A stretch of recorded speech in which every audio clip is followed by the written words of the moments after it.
It's cold tonight. Maybe not medieval cold, but enough to pull the blanket higher, enough to make the floor feel mean when your feet touch it. You shift, already imagining how drafty a thatched roof would be in the dead of February, when the wind finds every crack and the fire's barely more than an ember. So before you get comfortable, dim the lights, maybe turn on a fan for that soft background hum, and let's ease into tonight's journey together. Tonight, we're walking through the frostbitten lives of peasants who didn't get to take winters off, who slept in their cloaks, stirred pots with numb fingers, and stuffed straw in their shoes, because that's what survival looked like. There were no thermals, no radiators, just a smoky hearth, stale bread, and the knowledge that spring wasn't promised, just hoped for.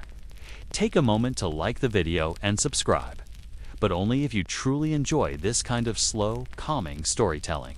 Now, let's settle in, too. A world of frost-covered thatch, creaking shutters, and mornings that begin in the dark and stay there. You sleep with your hat on. Not because it's stylish, no, not in the least, but because you've learned the hard way what it's like to wake up with frozen eyebrows.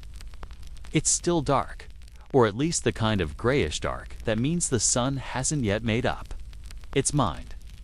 The thatch above you is dripping again, probably from frost melting into the beams and finding its way through last season's patching. The straw mattress beneath you crackles as you shift. It's not really a mattress, more a lumpy sack that smells faintly of old grain and damp wool. You feel it pressing into your hip bones. You think about adjusting. You don't. The hearth is quiet now, the kind of quiet that means the last ember gave up hours ago. No glow, no warmth, just cold stone and yesterday's ashes. You try not to think about it. Your cloak is wrapped around your shoulders, but you feel the chill finding its way through the seams. It always does. Cold has patience. It waits, then seeps in like river water through a cracked boot. You pull the cloak tighter and breathe through your nose. Your breath fogs. You watch the mist drift upward and disappear. It looks like smoke from a candle, or maybe the kind of prayer you think but don't say aloud. Your toes are the first to complain. Then your fingers. You rub them together beneath the blanket, not for warmth, just out of habit.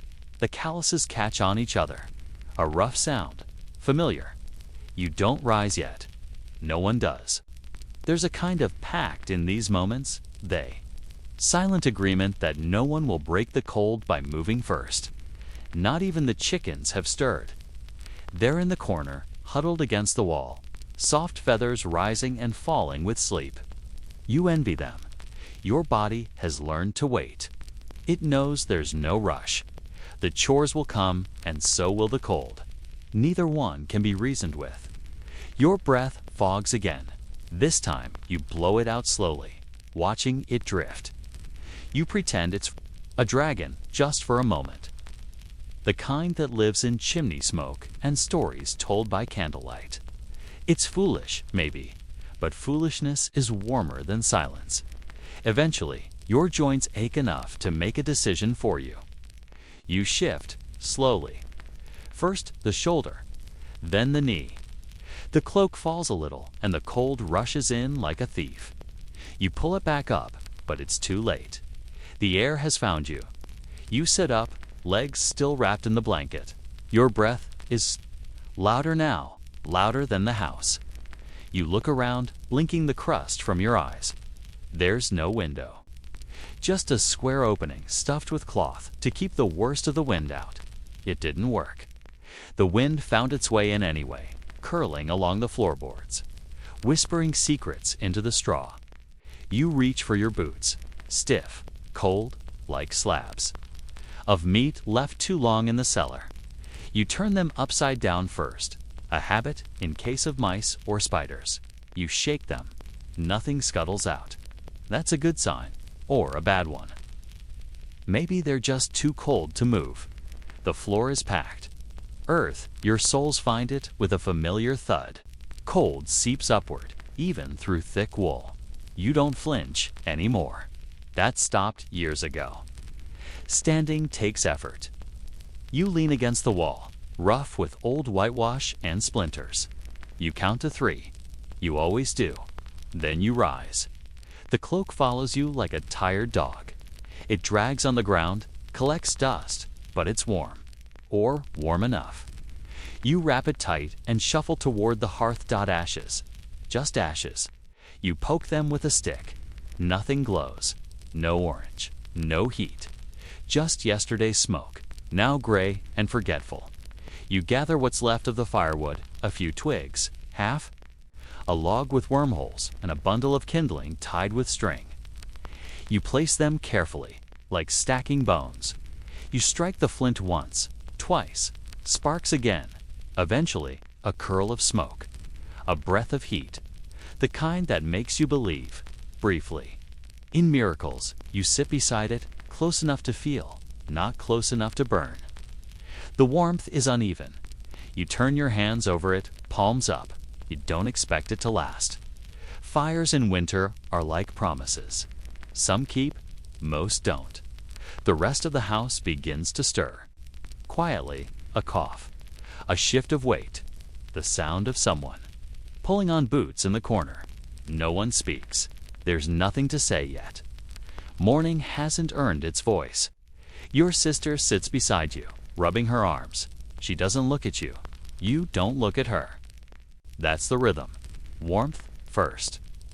Words later, she feeds the fire another twig. You hand her a piece of bark. That's how it begins. Someone asks about breakfast. Not with words, just a glance at the corner where the basket sits, half covered with a cloth. You nod. Inside. Bread, hard, flat. The kind that chips teeth if you're not careful. You break off a piece and chew slowly. It's dry. You swallow anyway. Hunger is quieter than cold, but not by much. The fire pops. A spark jumps onto your boot. You brush it off. Nothing catches. This time, someone opens the door. Just a crack. The wind speaks, loud, whining. The chickens stir. One of them clucks in protest. You understand? The sky is a soft blue now. Cold light filters through the crack. No warmth, just color. You stare at it a moment longer than you need to. Then the door closes. You put the bread down, wipe your hands, stretch. Not for comfort, for necessity. But chores don't wait. You glance once more at the fire, still holding on. Barely at all. Do you tighten your belt? Pull the hat down over your ears. Step toward the door. The cloak catches on the bench. You tug it free. It follows outside. The frost crunches beneath your boots. The sky is wider than you remember. The wind finds your cheeks and scolds you gently. Your breath fogs again. Another day begins. Cold, quiet, quiet. Almost the same as the one before it. Almost, but not quite. And that, you remind yourself, is enough. Your boots don't have linings. They never did. There wasn't a day where you looked inside and thought, ah, something soft awaits. They were made stiff, stayed stiff, and the cold only makes them more so. This time of year, they feel like 2 frozen loaves of rye, hard, cracked, and slightly damp at the bottom. And yet you slip them on most mornings without complaint, because that's just what the day expects of you. But before you do, you reach for the straw. It's the same every morning. A quiet ritual. Not something anyone really taught you. You just picked it up the way you picked up the smell of wet wool and wood smoke. The way you learned how to walk carefully across icy mud so your soles didn't tear open. It's just part of life. The straw sits bundled in the corner. Old, yellowed, musty, and a little too familiar. It came from the loft weeks ago. It's the kind animals wouldn't eat, too dry, too coarse. Good for stuffing gaps in the roof or softening a chair leg. Or, in your case, lining a pair of boots that have long since stopped pretending to be protective. You grab a handful, not too much. You've learned to be precise with it. a tight wad in the heel, looser in the toe. You shake your boots out first, just in case anything found its way in overnight. You've had surprises before, mice mostly. Once a beetle that clung to your sock all morning. You still shiver at the memory. The straw crunches as you stuff it in. Not loudly, it's just enough to sound like old parchment being folded slowly. You pack it down with your knuckles, then adjust your stockings and slide your feet in. It pokes a bit, always does, but better to be poked than frozen. Pain means you're still feeling something. That's what your grandfather used to say. It doesn't warm you? Not exactly. It delays the cold, that's all. Buys you a few more minutes before numbness starts creeping in. A delay is enough. You take it. Outside, frost coats everything in a delicate white crust. The grass looks stiff, the trees dusted with ash. Your first step is always the worst. It breaks the illusion, that thin little crunch of frozen dirt and straw grinding between foot and ground. It announces your presence to the morning. Wish it didn't. You'd rather sneak into the day unnoticed. With each step, the straw shifts inside your boots. You can feel it working its way upward slightly, bunching around your toes. It's not enough to be uncomfortable. It's just enough to remind you it's there, trying its best. You pass the livestock pen. A few sheep blink at you sleepily. Their breath clouds the air like ghosts, escaping gently from their mouths. You envy their coats. Thick, matted, somehow impervious to the weather. You pull your cloak tighter and keep moving. The water trough is frozen. Again, you grab the wooden pole leaning nearby and start chipping. The sound it makes, that dull thunk of wood against ice, echoes more loudly than you expect. A few birds flutter from the hedge. They were here first, and they resent your intrusion. You haul the bucket up from the well. It splashes as it hits the side. Cold sprays onto your hands. You don't flinch. You've done this enough times. The pain is brief. The chill lingers. Your feet ache a little more now. The straw's done most of what it can by mid-morning. The straw is damp. You feel it pressing into your soles, clinging to your socks. It smells faintly of mold and something sweeter, like dried hay after a storm. Not pleasant, not awful, just ... There, like everything else this time of year, you try not to think about your feet. That's the trick. You focus on your hands instead, on the feel of the bucket's handle, worn smooth by years of use. On the creak of the barn door as you push it open. On the uneven rhythm of your own breathing. Sometimes you hum, not a song, just a note, low and quiet. You're not sure if it helps, but it passes the time. You do that a lot lately, passing time like someone moving stones from one pile to another. One moment to the next. At noon, the sun fights through the clouds. It's pale and uninterested. It lights the world without warming it. You sit on a stump outside the shed and pull off one boot, just to check. The straws clump together, damp and dark in places. You shake it out and let it steam in the cold air. A few chickens wander nearby, pecking at invisible things in the frost. You watch them for a while. There's peace in it, their simplicity, their lack of questions. No wondering what's next, or how long winter will last. Just peck, blink, walk, peck again. When you put your boot back on, it feels colder than before, like it's reminding you not to get too comfortable. You stuff fresh straw inside, though it's not much better. It smells stronger, like the attic when it's been closed too long. You don't mind by afternoon, you're splitting kindling. The axe is dull, the wood stubborn. Your hands sting with every strike, and the straw in your boots squelches, faintly with each footfall. You don't stop. There's too much to do. Later inside, the hearth is going again. A small fire, just enough to take the edge off. You sit on the stool nearest it, boots off, feet outstretched. You can feel the heat begin to find your toes, like tiny sparks of memory returning to the nerves.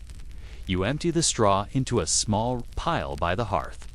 It'll dry overnight, or smolder if you're not careful. You watch it, just in case. Someone passes you a crust of bread and a piece of dried apple. You eat slowly, savoring the sweetness even though your teeth ache. The fire snaps once, and the sound startles no one. Outside, the sky turns blue-gray. A pigeon coos somewhere in the rafters. You close your eyes briefly, listening to the warmth crackle, the fire's language soft and steady. Tomorrow, you'll do it all again. More straw, more cold. More steps across frozen ground. But for now, your boots are off, your feet are dry. And the straw can rest, and that is enough. There is no feast this morning. No warm smells of frying meat or bubbling porridge. No golden yolks swimming in butter. Just the quiet scrape of the wooden table as you sit down, the dull clink of crockery, and the sigh of the wind pressing at the shuttered window. You are already wrapped in your shawl, though it barely keeps the chill from the nape of your neck. A patch of frost clings to the corner of the glass, and the world outside is caught in pale gray. There are no sounds of footsteps yet, just the occasional crack from the stove, working stubbornly with what little wood it was fed the night before. Its warmth stretches only a few paces from its belly. You're not within those few paces. You look down at the bread. It is coarse, uneven, and thick with yesterday's staleness. It gives slightly when you press a finger to it, but only just. The crust is dry, and when you tear a piece away, it comes off with a brittle edge. You chew slowly. There's no rush. You wouldn't want to be rushed through this anyway. There's lard in a small crock on the table. It's covered in a thin sheen of wax paper. You're lucky. Not every day has lard. You press the knife into its firm, near solid from the cold. The metal blade makes a faint click as it slips in, and then you smear a bit on the bread. It glistens faintly in the dim morning light, but it's not enough to change the flavor much. You chew. The crust scrapes your teeth. The crumb inside is dense and vaguely sour, the way rye turns when it's had time to sit. There's the smallest whisper of salt. Maybe. Or maybe that's just your tongue remembering better mornings. The table, the stove, the floor of the table is familiar. You've seen it since you were small enough to sit under it. Its legs are knotted with old wood, darker where years of hands have worn it smooth. The bench creaks a little when you shift your weight. One of the legs isn't even, so it rocks a bit if someone sits too suddenly. No one does anything suddenly this morning.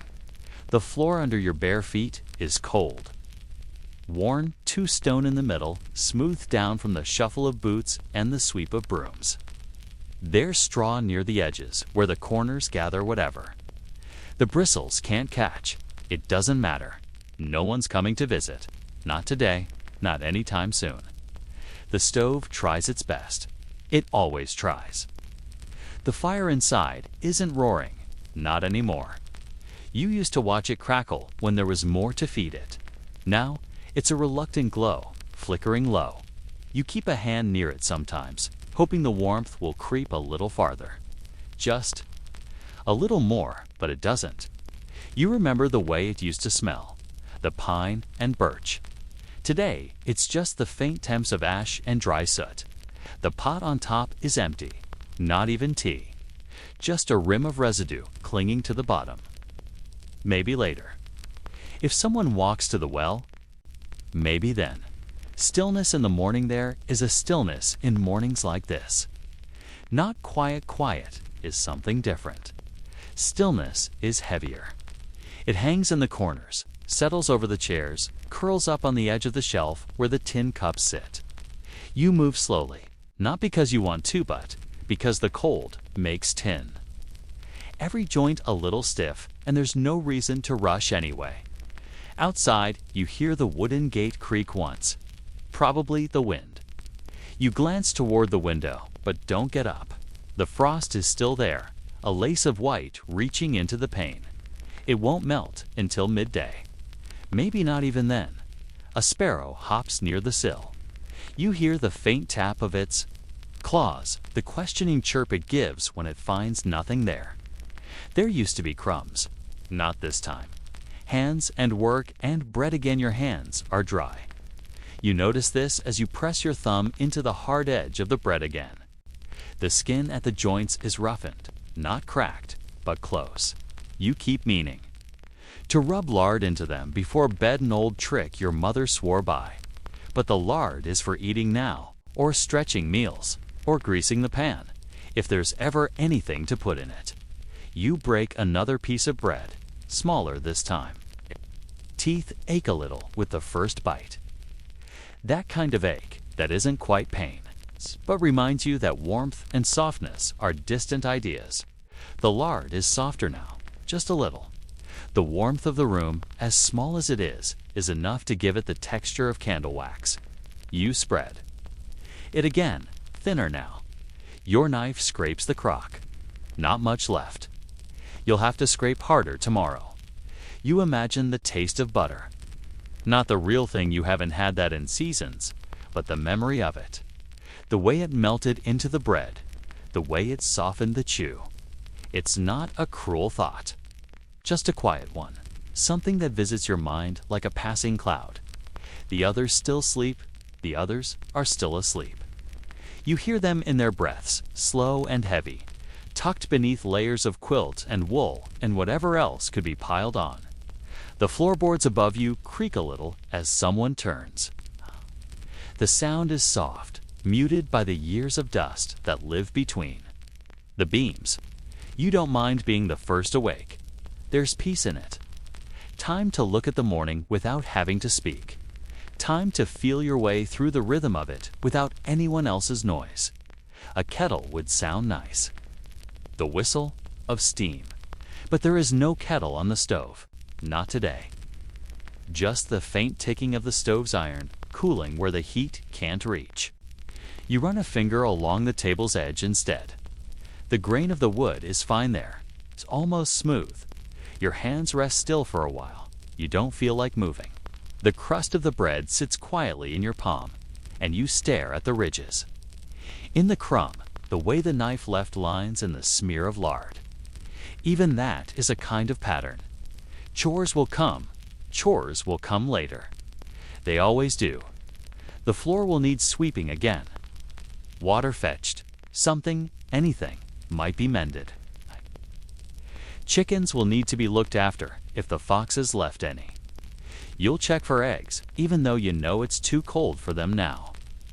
Still, your fingers will search the straw like they always do.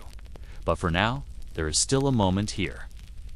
A small piece of morning, untouched by the needs of the day. You let your shoulders rest against the wall. The bench is unforgiving, but the wall holds some memory of warmth from last night's stove. A log shifts in the fire. Not a dramatic shift, just a gentle settle. A puff of smoke curls up the pipe, barely noticeable. You watch the movement, the way the orange light inside flickers. For a second, the fire is thinking about sleep again, too. The light outside is different now. Not brighter. Just ... changed. The frost on the window is beginning to soften at the edges. Not melt, but retreat, just slightly. The lines are less sharp. The gray of the sky outside is slowly deepening into something more blue than ash. You watch the clouds drift. They move so slowly, it's almost like they're pausing just for you. There are no horses yet, no carts, no footsteps along the road that passes the edge of the fields. Just the sky and the quiet and the slow chewing of cold bread. Your breath fogs faintly as you exhale. The air is still cold enough for that. You don't mind. It's a kind of company. When the day begins, eventually, someone will stir. You'll hear the creak of the upper stair or the shuffle of woolen feet along the loft floor. A cough, maybe, or the thud of a dropped boot. And then the day will begin in full. Voices will be quiet, still thick with sleep. No one will talk about anything unnecessary, not right away. There will be more bread, more lard, maybe a heel of cheese if it was kept wrapped well enough. Someone might hum. Probably not a song, you know. It's just a bit of sound to fill the air. And then there will be movement. Brooms, buckets, shawls wrapped tighter, boots laced, doors opened with a groan of cold hinges. The day is not in a hurry, but it will not wait forever either. But for now, you are still here. Still in the moment before. Still chewing. Still watching. The light change. Still feeling the shape of a morning where butter does not come. And yet somehow this, too, is enough. You press your hand flat to the table. It is cool. The grain presses against your skin, and you breathe. This is the shape of morning, slow, unfolding, bare, quiet, and still. The air bites before you even leave the doorway. It meets your skin like a hush, sharp and immediate, pressing its way through the fibers of your woolen sleeves. It doesn't care how many layers you've wrapped around yourself. Cold, like this, has a patience, a quiet persistence. It seeps in slowly, without drama, and simply stays. You stand in the threshold for a moment. The basket feels rough under your fingers, its handle dry and splintered in places from long use and the way the winter steals moisture from everything it touches. You shift it to your other hand, tucking one arm closer into your chest as you nudge the door open farther with your foot. The hinge groans, just slightly, not loud, but enough that you notice. The sound lingers in the air a second longer than it should. The first step into the morning, the ground outside is still. Everything is still. The sky is a low, smoky gray, with just the faintest hint of pink where the sun might soon rise. But not yet.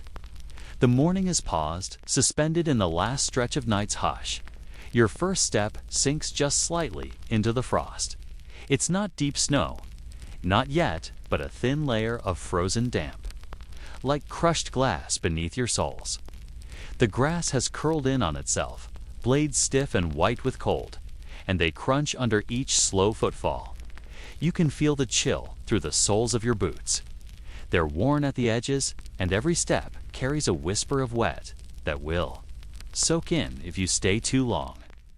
So you move, not quickly, but steadily. Your breath floats in front of you, trailing in soft puffs like smoke from a dying candle. The walk to the woodpile, the path isn't far, but it stretches longer in the cold.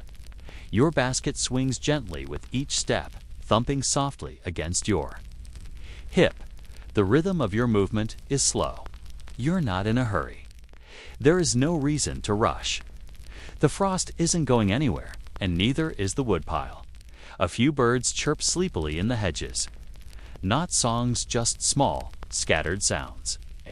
Their feathers puffed round to hold in whatever warmth they can. You hear the faint crack of ice shifting on the roof of the well as you pass. The morning is full of quiet noises. Your fingers are stiff around the basket handle. You pause to blow warm breath into your cupped hands. Helps a little, not much. The pile you reach the pile. It sits under a makeshift shelter-low roof of slats and branches, darkened from seasons of rain and time. The wood is stacked unevenly, sagging slightly in the middle where pieces have been pulled out over the last few days. The bottom logs are damp. They always are this time of year. You kneel carefully, one knee pressing into the frozen earth. Your fingers curl around the first. Branch a narrow piece, maybe a wrist's thickness. The bark flakes under your touch, dry on the outside, soft with damp inside. It will smoke more than it will burn. But you take it anyway. You pick through the pile slowly. Thin branches first. The ones that might catch easily, even if they pop, and hiss as they burn. You stack them in the basket one by one. Their edges click and clatter, soft but sharp, like brittle bones. A thicker piece rests half buried near the bottom.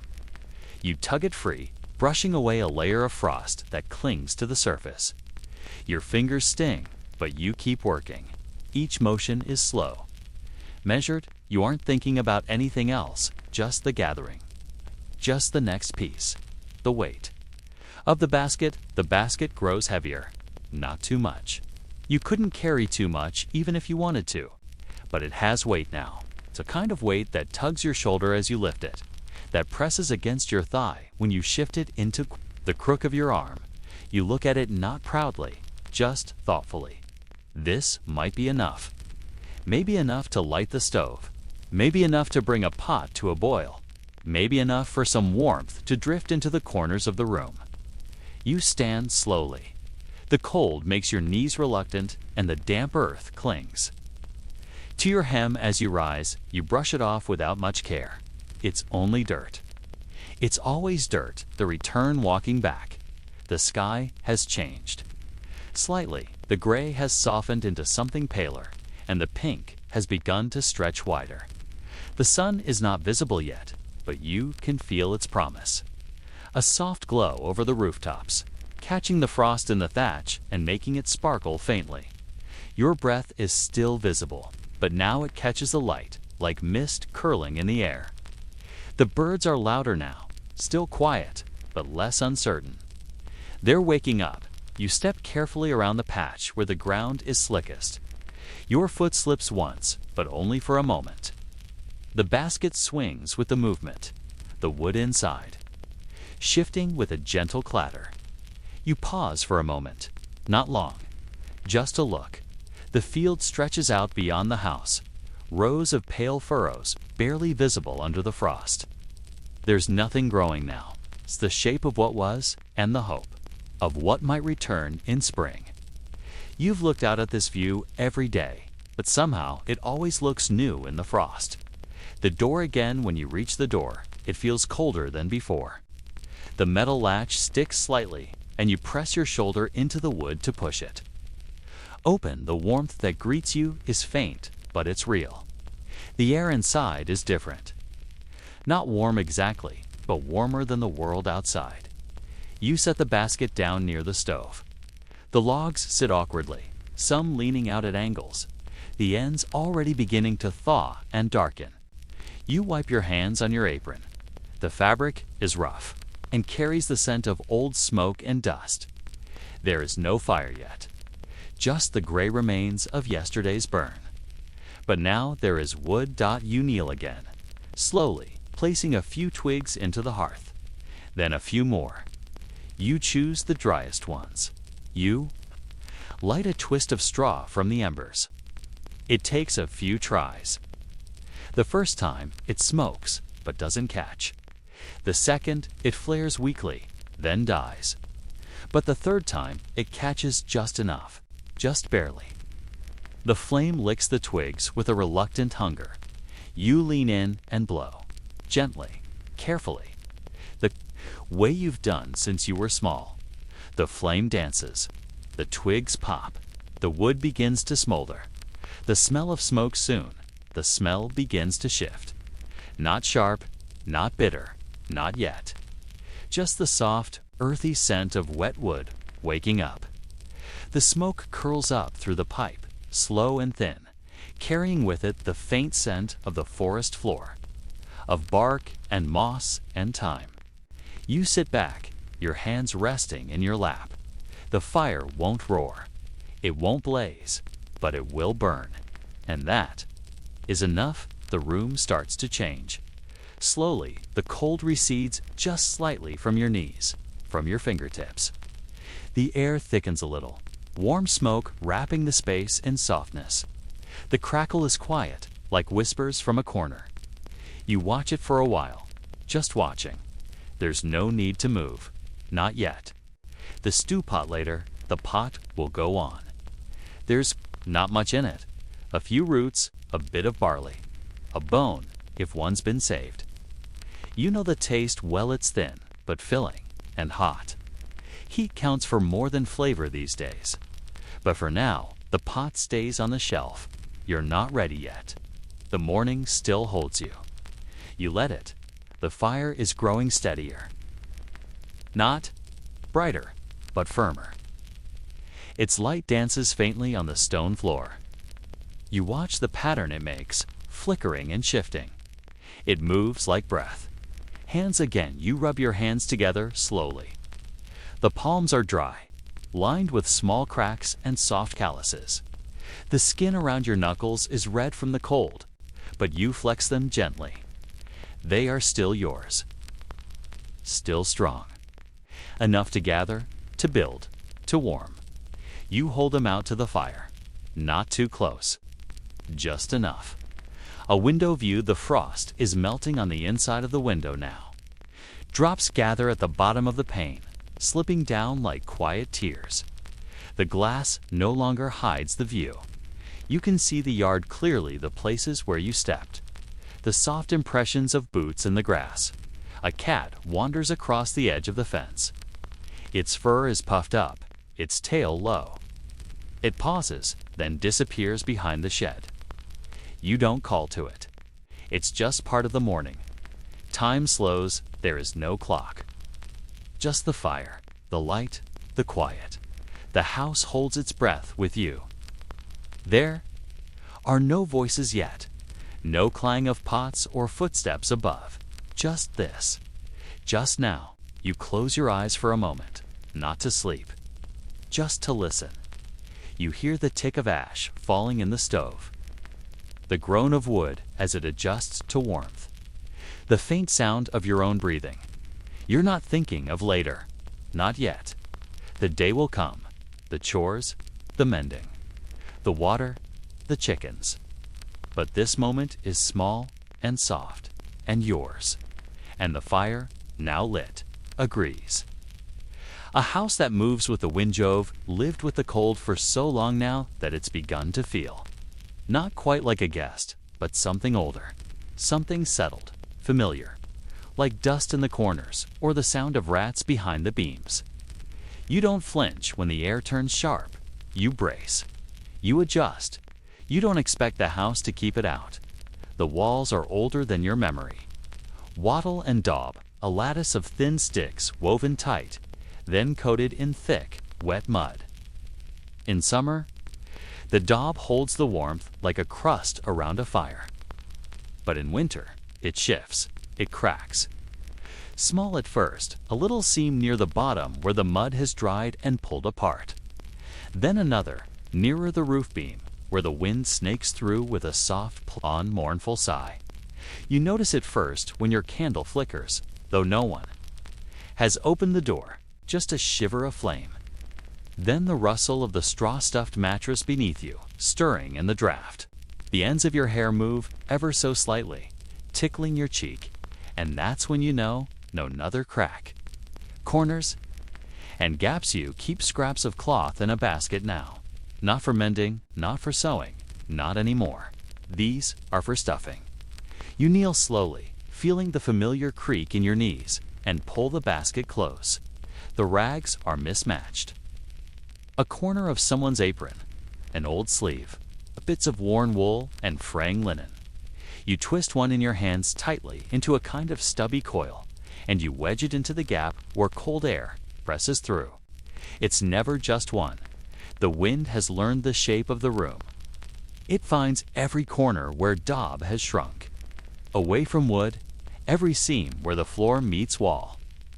And when it can't slip through low, it comes from above, down through the thatch, around the doorframe, past the shutters whose hinges rattle now with each gust. You hang your oldest cloak across the inside of the door. Its hem drags along the floor, heavy with dust and past winters. It doesn't keep the wind out, but it slows it down. It dulls. The edges, that's what you settle for now. Dulling, not warmth, not comfort. Just less cold than before. The sound of the wind indoors. When the wind first came inside, you tried to fight it. You cursed it, shouted once when your candle went out, stamped your feet as though the ground might do something about it. But that was months ago. Now you listen. It whistles sometimes through the smallest cracks, A thin, high song, like a cool, high song, like a pipe, held long and low. Other times, it moans. It pushes at the shutters in rhythm, like it's knocking. Or asking. It doesn't sound like a storm. There is no violence in it. Just persistence.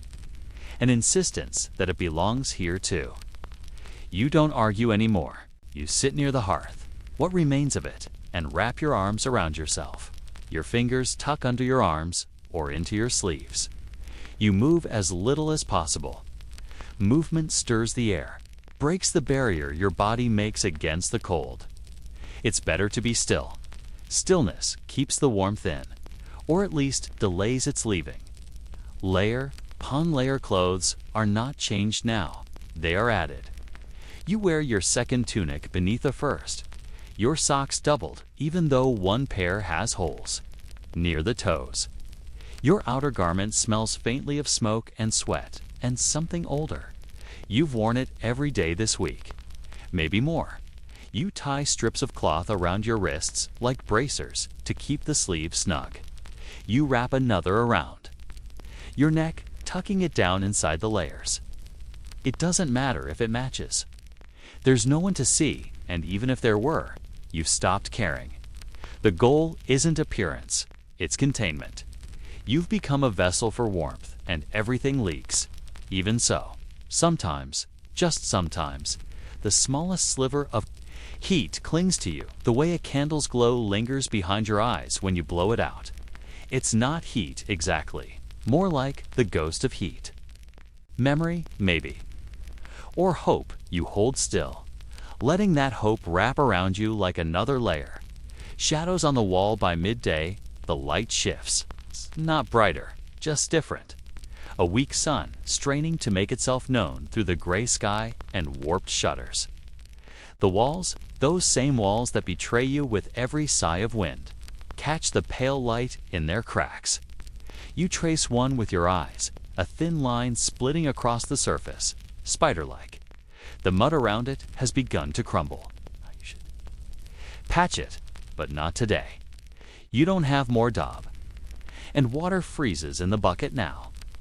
You'd need to thaw it, then mix it with straw, and even then, it wouldn't set properly in this weather, so you leave it instead. You light a small flame, watching the way the shadows it throws shift across the wall.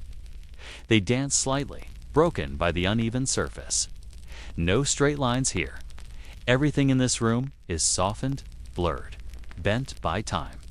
Even your own reflection in the metal cup by the hearth is distorted, stretched, gray, almost unfamiliar. But still you sit, still you listen. The wind plays its lonely tune through the cracks, and you hum along. Evening in the chill when the day folds into dusk. You don't move toward the window. You already know what's out there. More gray, more cold. And later, more dark. So instead, you adjust the cloak across the door again, checking that the stone at its base is still in place. The cloak flutters at the bottom, tugged gently inward. By the air beyond, you press your palm to it, the fabric cool, almost damp, and then pull your hand away. No change, just the steady exhale of winter's breath. The hearth glows a little stronger now. You'd fed it once, maybe an hour ago. A few twigs, some of the driest ones from the edge of the pile. They hissed at first, the dampness arguing. But then they caught. They always do, eventually. You sit close, letting your knees take the heat. The rest of you remains cold, but there is a kind of comfort in partial warmth. The way one hand warming can give hope to the rest of your body. You turn your palm toward the flame. You don't expect it to last. Nothing does. Not warmth. Not light, but sometimes the remembering is enough. Night with no silence at night. The wind grows louder. Not because it's stronger, but because everything else goes still. The animals quiet. The house creaks less. The other voices around you, if any, fall to whispers, then disappear. And so the wind has the room to itself. It rustles the thatch. Above your head, soft as fingers. It whistles low beneath the door.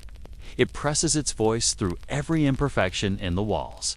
And the imperfections are many.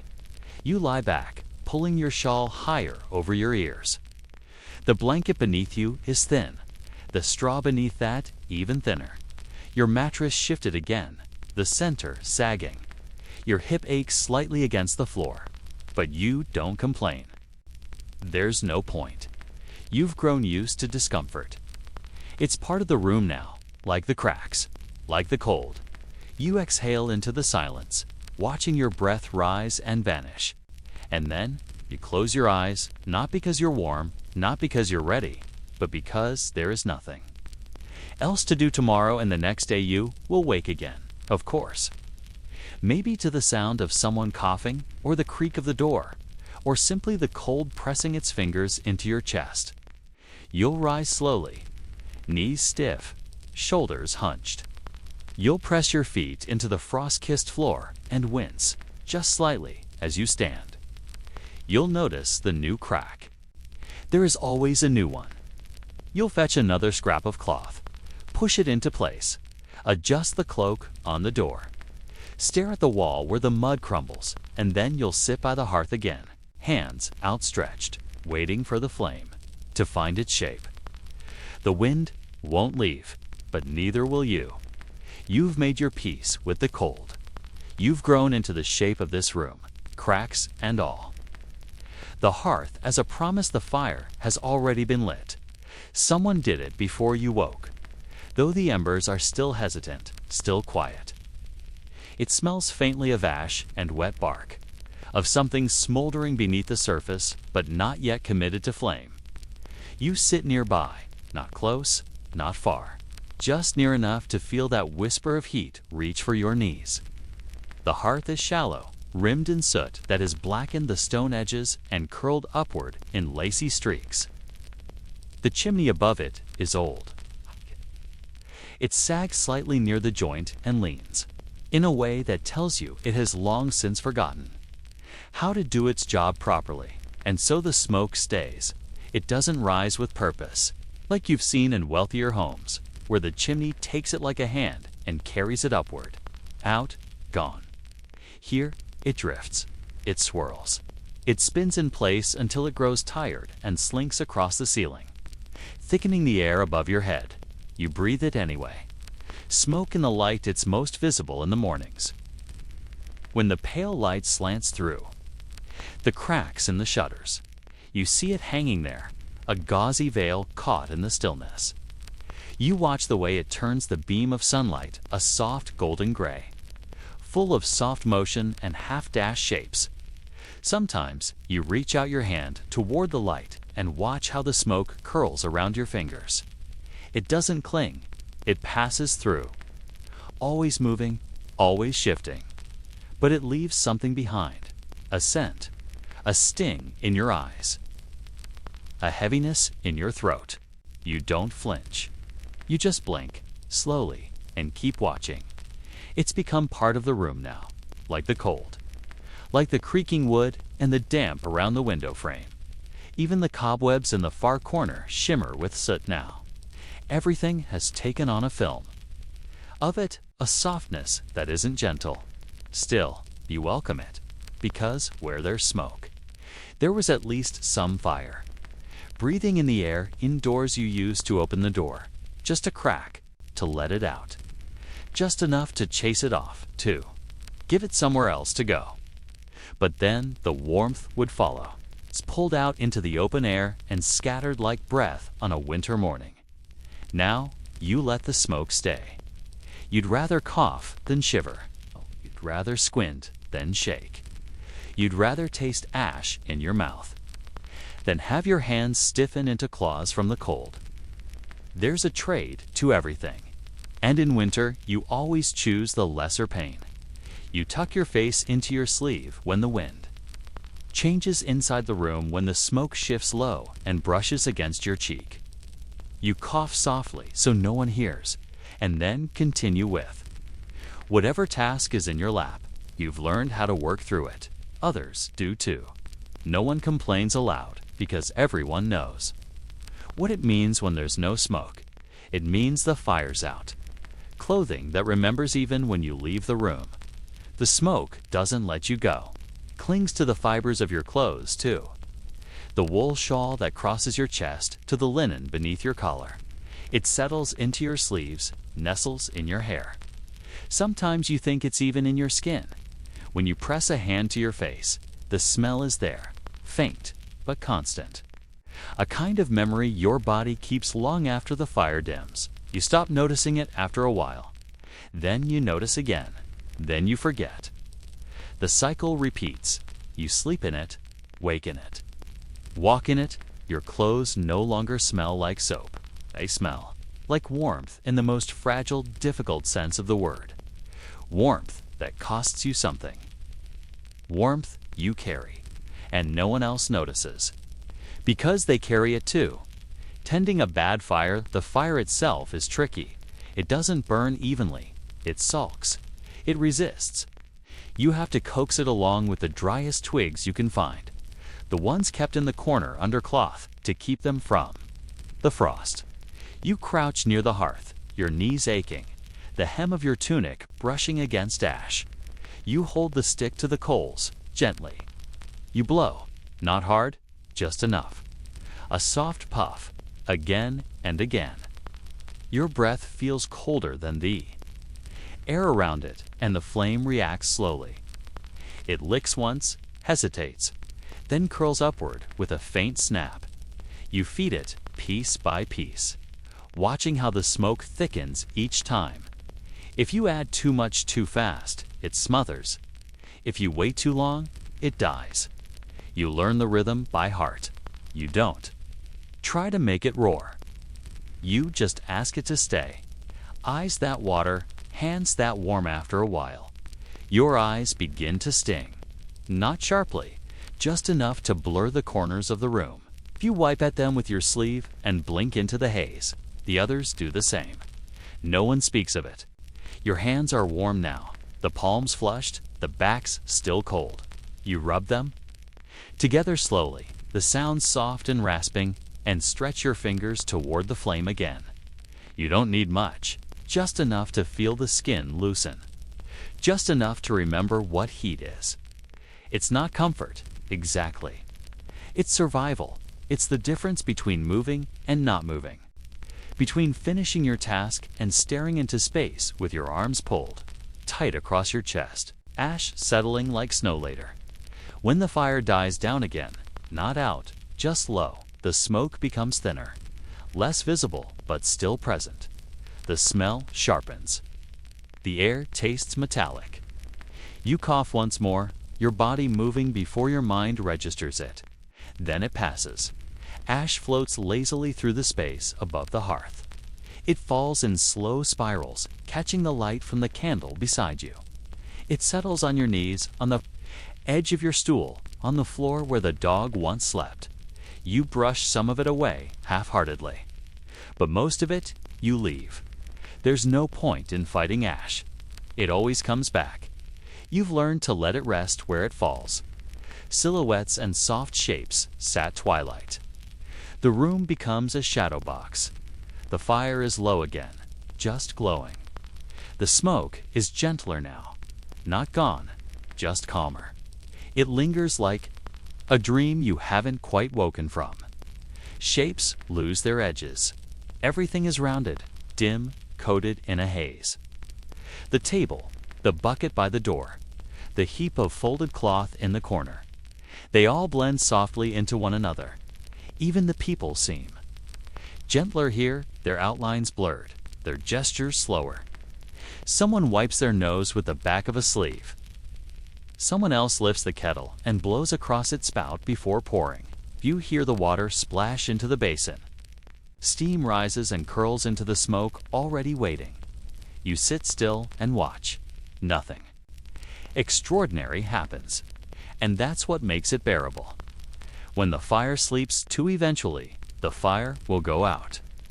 Not all the way, not yet, but enough that the room forgets how to be warm. The embers will stay behind, glowing faintly under the ash, but they won't reach you. You'll draw your shawl tighter and shift on your stool, your legs stiff. You'll think about feeding the fire again, but not move. Not yet. Because you know what comes next, the smoke will linger for hours. It will cool with the room, becoming heavier, drifting lower. You'll breathe it in one last time before bed. And in the darkness, your cough will sound loud in the silence. But still, it's worth it. You were warm, even if just for a while. Even if the warmth came with smoke. The bucket in the corner, the bucket sits where it always does, in the shadowy corner of the kitchen hearth. Beside the broom with the crooked handle and the stone where you keep kindling dry. It hasn't moved since last night. Neither have you, not really. But the world outside has shifted, deepened. The cold found new corners to press into. You step toward the pail. Even before you touch it, you know, the air tells you. It bites without teeth.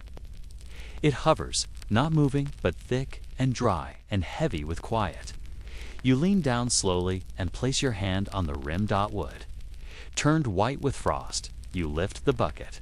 With both hands carefully and the sides grown softly under your grip. Your fingers stick just a little. You don't wince. The cold is too familiar now to surprise you. The well is not far. But in weather like this, every step stretches longer. You make your way out the door, carrying silence and a pail that already holds more ice than promise. A world sealed in frost outside. The ground is hard and silvered. The grass no longer bends under your feet. It cracks. It's not loud, just enough to whisper with each step. The sun hasn't come out yet, but there's a thin brightness on the horizon, like the ghost of day waiting its turn. Your breath clouds in front of you. It curls and lifts like a thread pulled gently through air. You watch it for a moment, then move on. The path to the well is familiar, worn smooth by years of footsteps. You know every dip and wobble. It's even covered in frost. Your feet remember the rhythm of it. You walk slowly. The bucket sways against your knee, empty but heavy all the same. When you reach the well, you pause. A simple circle of stone, a rope, a crank. The cover lies skewed, a thin rim of ice glinting along the edge. You set the pail down and wrap your stiff fingers around the wooden ladle. The first crack, you lift the cover and peer down. Darkness waits below, but not silence. You can hear it, a hush that's thicker than air, a kind of stillness that suggests weight, presence. Like the cold has sunk into the stone itself and now watches. You dip the ladle gently and knock it. Against the surface at first, nothing. Then a sound, sharp, soft, reluctant. Ice giving way, just barely. Not like breaking glass, more like old joints stretching after sleep. You knock again, harder this time, and feel the vibration in your wrist. A hairline crack appears.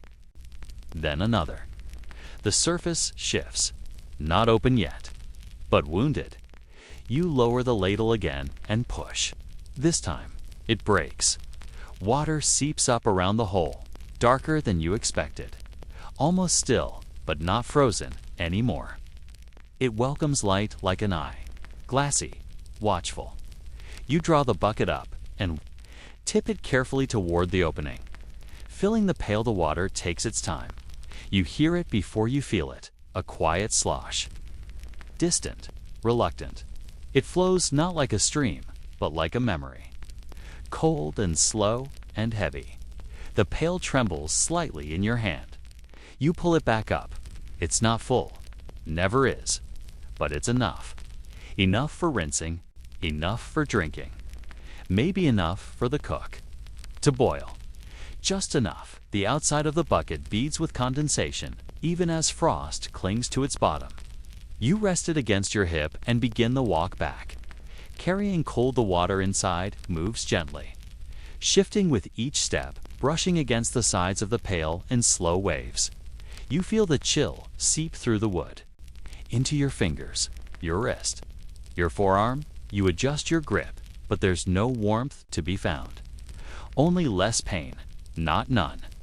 A gust of wind slips past your shoulder, and for a moment you think you hear a bird, but no. It's too early. The world is too still. Even the sky hasn't spoken yet. You keep walking. Each footstep sounds different than the one before.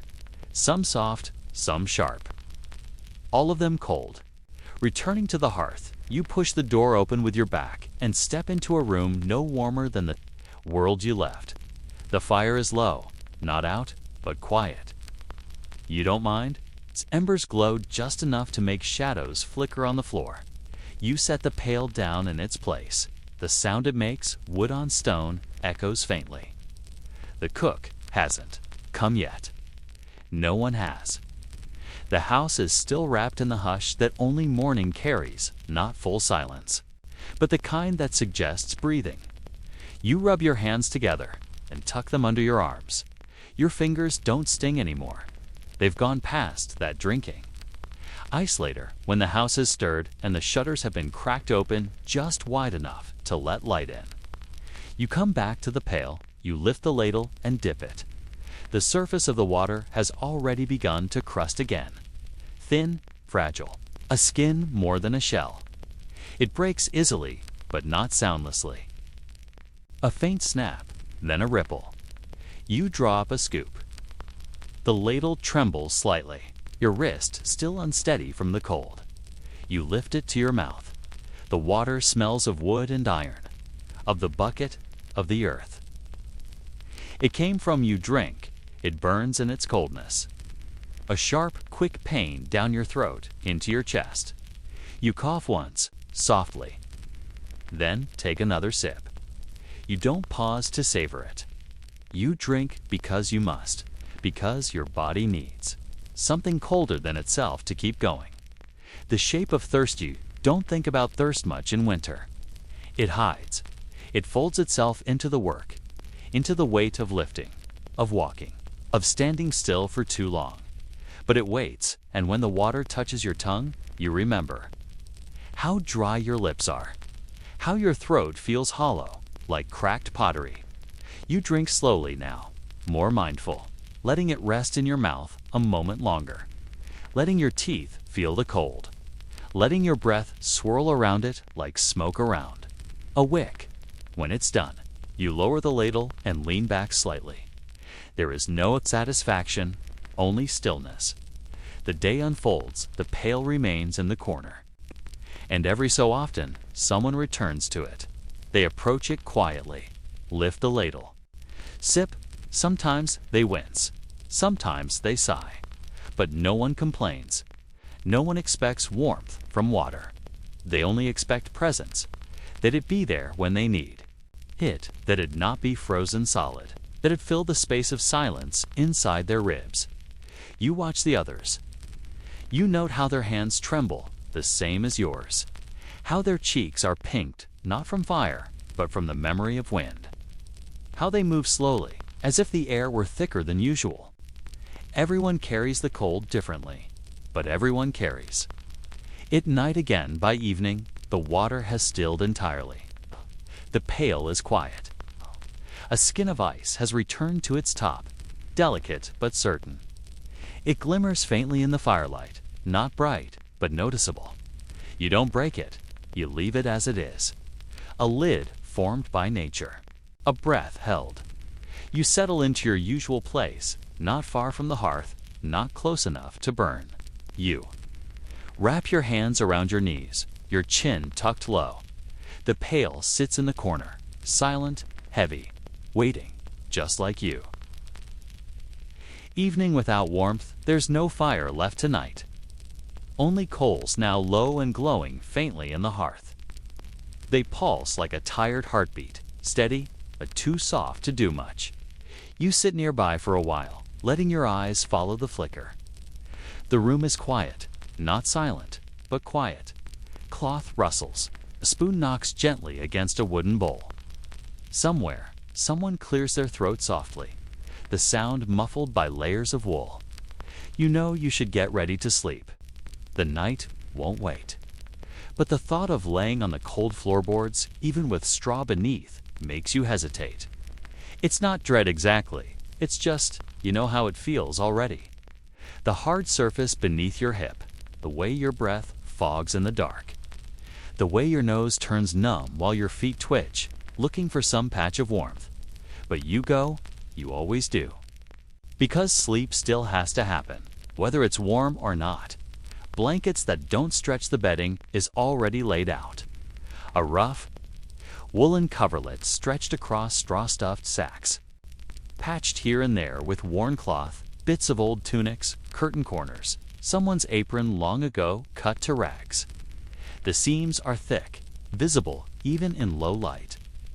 The edges curl upward, uneven from use. The blanket isn't wide enough. Not really. It never has been. You've all learned how to fold yourselves into it, to shape your bodies around each other. There's a rhythm to it. Who lies where? How closely? Whose knees tuck into which backs? You step into the space beside the others and lower yourself down carefully, moving slowly so as not to stir too much cold into the bedding at your shoulders. Settle against someone else's familiar, solid, unmoving. A small grunt, not of protest, but acknowledgement. Then silence again. You pull the blanket up as far as it will go. Doesn't reach your ears. It rarely does, but someone else shifts just enough for a corner to loosen, and you slip your hand beneath it. It's not warm, but it's warmer than air. The weight of breath no one speaks once the lights are gone. The last candle is pinched. The coals crack once, then fall still. The room breathes as one slow, soft, quiet. You feel it more than hear it. The exhale of those around you, a faint tickle of warmth near your cheek. The rise and fall of a chest beneath your palm. The rustle of someone scratching a foot, then stillness again. It's not closeness by choice. Not in the tender, gentle sense, it's necessity. Skin against skin, shoulder against shoulder. Even the dog curled at your ankles serves a purpose. You tuck your toes under his belly, feeling the faint thump of his heart through his fur. No one is affectionate. No one cuddles. It isn't that kind of warmth. But no one moves away. Either. What cold teaches the bod you've learned, over time, how to move in cold without letting it steal from you. How to turn slowly so you don't lift the blanket too high. How to keep your knees bent just enough to tuck beneath the curve of another body. How to shift your arm without brushing cold air across someone's neck. There's a way to breathe. Too shallow, close-mouthed, slow. So the warmth from your own lungs lingers around your face. You turn your nose into the blanket. You tuck your chin to your chest. Every inch counts, and you wait.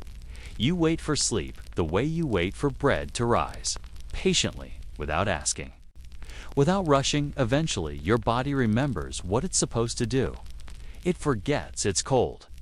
The warmth of the center, the warmest place is always in the center.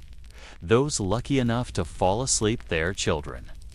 Usually, sometimes the elderly are wrapped on both sides by others. Their bodies hum with shared heat, shielded from the edges. They rarely wake early. They rarely shiver. You were in the middle once, a long time ago.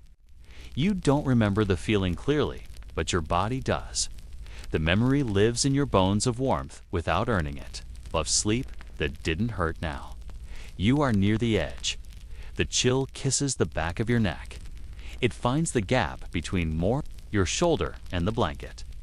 It reaches your elbow when you shift too far to the side. You bear it. You don't complain, because someone else sleeps in the middle now, and they are smaller than you. Dreams in hushed rooms. The room is not completely still. Bodies twitch. A child murmurs. Someone sighs in sleep. A low sound, almost like the creak of a branch in wind. Sometimes you half dream. Not full stories, but fragments. The feel of sun on your face. The sound of running water. The scent of warm bread, heavy and thick in the air. But they don't stay. The cold pulls you back. A toe brushes uncovered floor. A shoulder slips from under the blanket. and you blink awake, just for a moment, just long enough to pull something back into place. Then stillness. Again, no one asks what you dreamed. No one tells what they saw. Sleep is private. Even when shared body against body, you don't remember falling asleep. You never do. But at some point, you wake and realize hours have passed. The light outside is different, a pale suggestion behind the shutters. Morning has not arrived, but it's coming. You feel it in the air, and around you stillness. Your arm has gone numb. Your neck aches slightly. But the warmth is deeper now, not just from the blanket, from the people beside you. From the dog, still curled, still snoring. You shift slightly, careful not to lose the heat you've found. The breath around you is steady. Calm, UNBOTHERAD. You close your eyes again. There's still time when the day begins eventually. Someone will stir. They always do. A groan, a stretch. The blanket lifting slightly as a body rises, reluctantly. Cold rushes in. Everyone else tightens their positions, trying to trap the warmth before it escapes. There's always a brief moment of protest. No words, just the sound of shifting, then stillness again, and one by one. The others follow. You will too.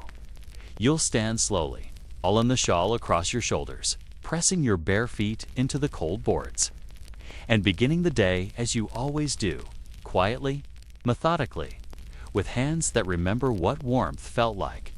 And when the blanket lies empty, it will still hold the shape of you all. Slight indentations, the folds where elbows curled, the impression of a dog's paw. It won't be warm anymore, but it will remember. The morning begins in cold. The hearth is quiet when you reach it.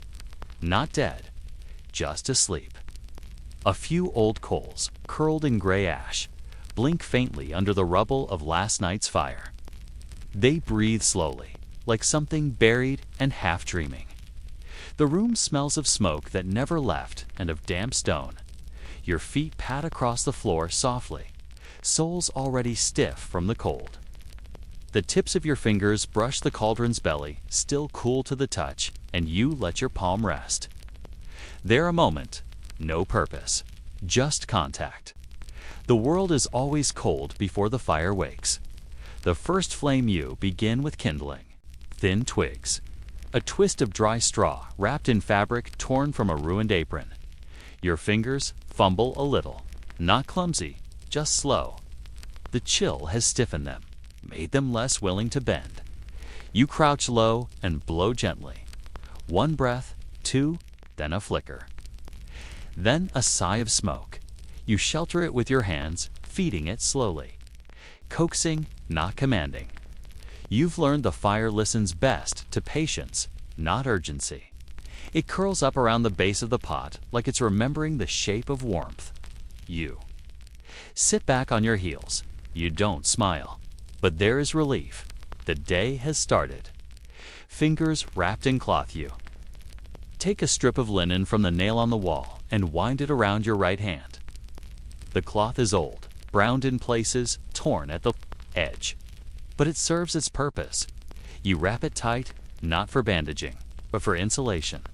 The ladle is waiting, long-handled, wooden, smooth, from years of stirring. You take it in your wrapped hand, gripping it firmly, and lift the lid from the pot. It steered it to it. Groans slightly as it moves. Inside, the stew is still mostly water. A few scraps float near the top onion skin. Maybe a bone or two. It isn't food yet. It's only potential. You lower the spoon and begin to stir. The steam rises slowly. First, there's no change. The surface is still. The air is still. The room is still. Then, after time, after enough motion, the heat begins to rise. Not in a rush, not in a swell, just gradually, like a breath through pursed lips. Steam begins to lift from the pot in threads, rising toward your chin. You lean slightly forward, not to watch the food, but to feel the warmth touch your face. You stay like that, eyes half closed, stirring in small circles.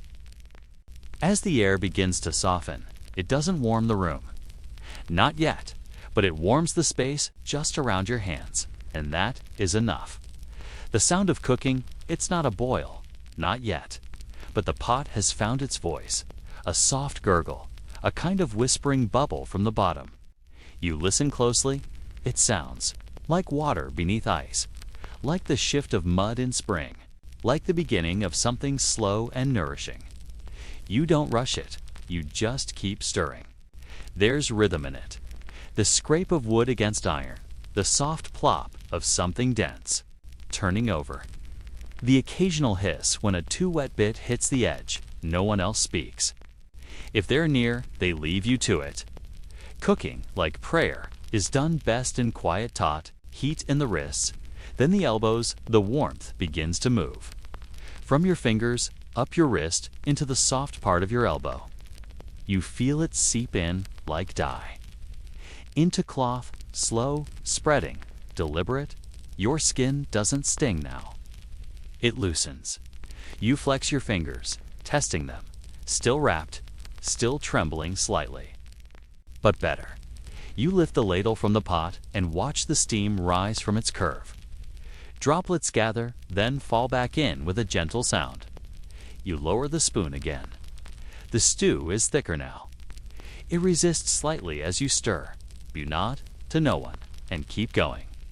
The smell of slow food. You don't cook for flavor. Not in the way the rich do. You cook for fuel, for fullness, for warmth that doesn't vanish the moment you step from the fire, but still there is scent, the faint sweetness of root vegetables, the sharpness of onion, a trace of fat from something long simmered down to its essence. You inhale. It smells like memory, not a feast, not abundance, but something real, something human, something earned. You stir once more, and the scent deepens. Others draw near without speaking. Someone steps behind you. You don't turn. You don't need to. You hear the creak of the stool, the shift of cloth as they settle near the hearth, the sound of breath catching, then releasing as their body reacts to the warmth. They don't ask when it will be ready. They know. Food comes slowly in winter. It isn't summoned. It's built one stir at a time. The first taste when it's time. When the bubbles are steady, when the scent has filled the room, when your hand is truly warm, you draw a small ladleful into the wooden bowl. You don't taste first. You blow. Steam curls up toward your nose, brushing your cheek like something half live. You sip. The broth burns just slightly at the tip of your tongue. Then it settles. It tastes of smoke, salt, of earth. It tastes like survival.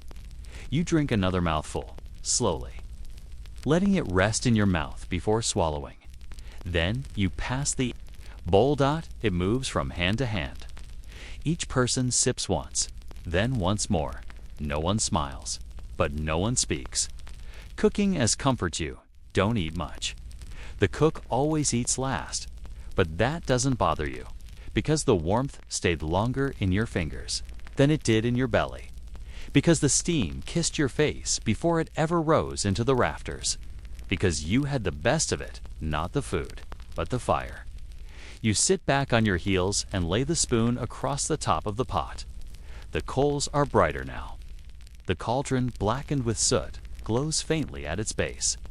The room is warmer, not warm, just less cold. That's enough. Clothing that never dries. You wake up with the weight of the cold already on you, not the sharp, biting kind that's past. This cold is older, settled. It clings like dust to everything. It waits in the seams of your blanket, in the folds of your clothes. It's been here longer than you've been awake, and it isn't going anywhere. You sit up slowly, your joints stiff. Your back makes a quiet sound, a familiar creak. The air is still, quiet, heavy with last night's smoke. You reach for your tunic where it hangs by the hearth, draped over a rough wooden peg. It hasn't dried. You press your fingers into it gently. The wool gives beneath your touch, damp and cool. You bring it close to your face and sniff. It smells of ash, of old sweat, of the faint sourness that comes when things never get a chance to dry properly. You sigh, just once, and pull it over. Your head, the chill of the fabric, touches your skin like a warning, but you don't hesitate. You've worn worse socks that squish your feet are bare for a moment, long enough to feel the sting of the floorboards. Cold seeps up through the soles. Like rising water, you lift your toes once, then tuck them quickly into the wool socks near your bedding. They're still damp. You knew they would be. You wrung them out last night, squeezed them as best you could before laying them near the hearth, but the fire had gone out early, and the air was already wet with weather. You slide them on slowly. The wetness hugs your feet, clinging between. Your toes, you grimace, briefly, then reach for your boots. The left one is worse. You tip it upside down. A few drops fall out, rain from yesterday, or melted snow.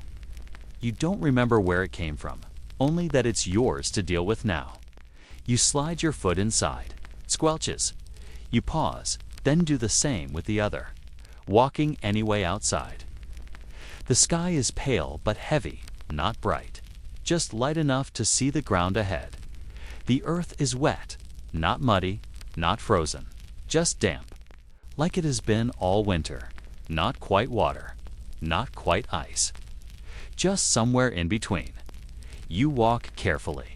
The cold creeps in through the seams of your boots, through the socks into your heels, then your ankles, then your knees. You feel it settle deep, not like wind or rain, but like something alive.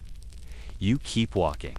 The path is familiar, worn down by foot after foot after foot, season after season. It curves gently past the stone fence, around the edge of the garden where nothing grows right now. Your feet hit the same spots they always do. The flat stone with the crack in. It, the soft patch near the trough. Each step squishes. You don't flinch anymore. You just listen. The sound is quiet.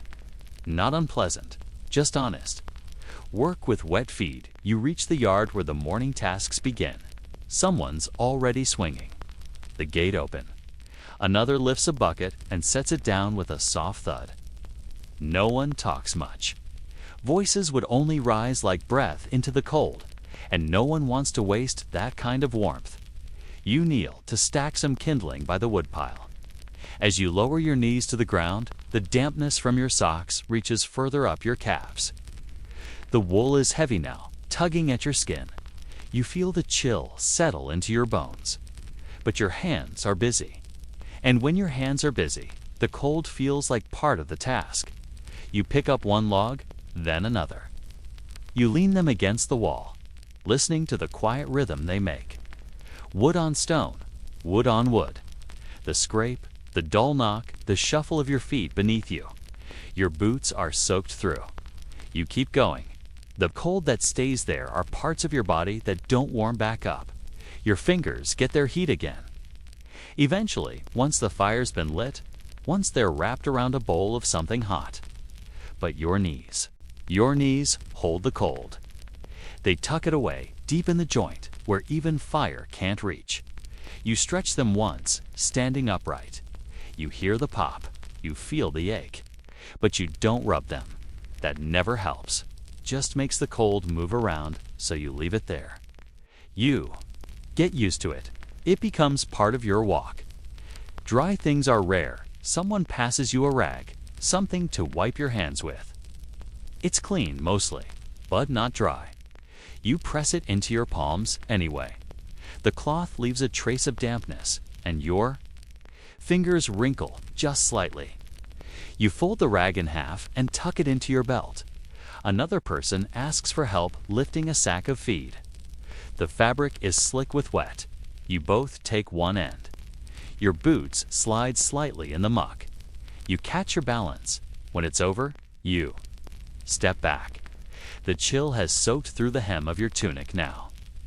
It clings to your thighs like a second skin. You think about the fire, but only briefly. there's still more to do. The midday trudge by midday, the sky shifts. Not brighter, just different. A duller gray, a quieter kind of cold. The wind moves more now. Not sharp, just constant. It wraps around your legs like fog. You walk again, toward the far shed, to check on the thatch, or maybe toward the coop to gather eggs that may or may not be there. You don't mind the walking. Movement keeps the blood moving, keeps the cold from turning to pain. Still, your socks squish, not loudly, but enough that you notice. You walk anyway. The small warmth that finds you litter, someone leaves a bowl by. The hearth, you don't ask whose it was meant for. You sit nearby, just close enough that your legs begin to feel again. You don't take off your boots. That would only remind you of how cold your feet truly are. Instead, you hold the bowl with both hands. Steam curls upward, soft and thin. You breathe it in, eyes closing. For a few minutes, you don't feel your socks. You just feel the bowl, the warmth, the moment, evening with. Wet socks, evening comes slowly. You walk home, if you can call it that, with the same steps, the same path. The cold is deeper now. Not sharper, just more certain. It's not trying to surprise you. It already owns the day. When you remove your boots at last, the sound is soft. A sigh, a squelch. You press your fingers against the wool of your socks. Still wet, you lay them near the hearth. You do the same with your tunic. The fire is small tonight, but steady. You hang the cloth carefully, knowing it won't dry fully by morning, but still, you try. That's enough. When light begins to leave, the light fades earlier now. You notice it as you stack wood near the doorway. How the outlines of things start to blur before the work is finished. How the grays become blue and the blue begins to darken at the edges. Shadows no longer cast sharply. They spread instead, soft and long, pooling beneath benches and stretching up walls in quiet silhouettes. You glance at the sky through the gap in the shutters. The sun isn't quite gone, but it's low so. Low it doesn't shine anymore, only glows behind the clouds like a tired coal behind glass. The cold deepens as the light shrinks. It presses into the corners of the room, finds the cracks in the wall, the holes in the floorboards, the worn places in your boots. You shut the door gently. The outside disappears. Inside, the air is darker now, but not silent. There's the faint clink of metal, the soft creak of wood under weight. Footsteps shuffle. A chair is drawn closer to the hearth. No one speaks yet. Everyone is waiting for the light to change again, not outside, but within. The flame that's always small daner happens by flame. It always has. The hearth carries the burden, glowing, low but steady. A single tallow candle has been lit and set near the center of the table. It leans slightly in its dish of hardened wax, a small puddle forming at its base. The wick burns with a yellow tip that dances every time. Someone moves too close, you sit on the bench nearest the fire, not because it's yours, but because it was empty. The light here is uneven. It flickers across your hands, throws shadows, up your arms, then vanishes again into stillness. You don't mind, it's enough to see by. Food that repeats dinner is already in the pot. You know what it is without asking. You smelled it before you came in. The same stew from lunch. The same stew from yesterday. Maybe slightly thicker now, or maybe thinned with more water. A few pieces of bread, tough at the edges, rest near the bowl you'll use. Someone stirs the pot.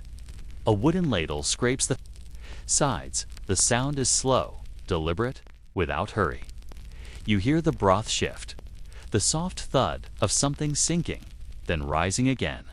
You smell onions, barley, salt, faint but welcome. When the bowl is handed to you, you take it with both hands. The heat is almost too much at first. You shift your fingers beneath the rim and bring it close. Steam rises into your face. You breathe it in. You feel your body react. It's not hunger exactly, just readiness. Eating slowly, saying little the first bite is warm. That's what matters. You chew slowly, eyes half closed. The flavors are familiar. You no longer notice their specifics. You notice texture, temperature, the way the heat rolls across your tongue and settles deep in your belly like a coal that won't catch fire, but won't go out either. Around you, others eat too. Spoons move. Bread breaks. Swallowing sounds are soft but steady. No one talks. Not yet. Words would require energy. So would listening. For now, there is just food and the glow of the fire, and the hush that holds the room together like thread. Shadows on the floor, the candle burns low.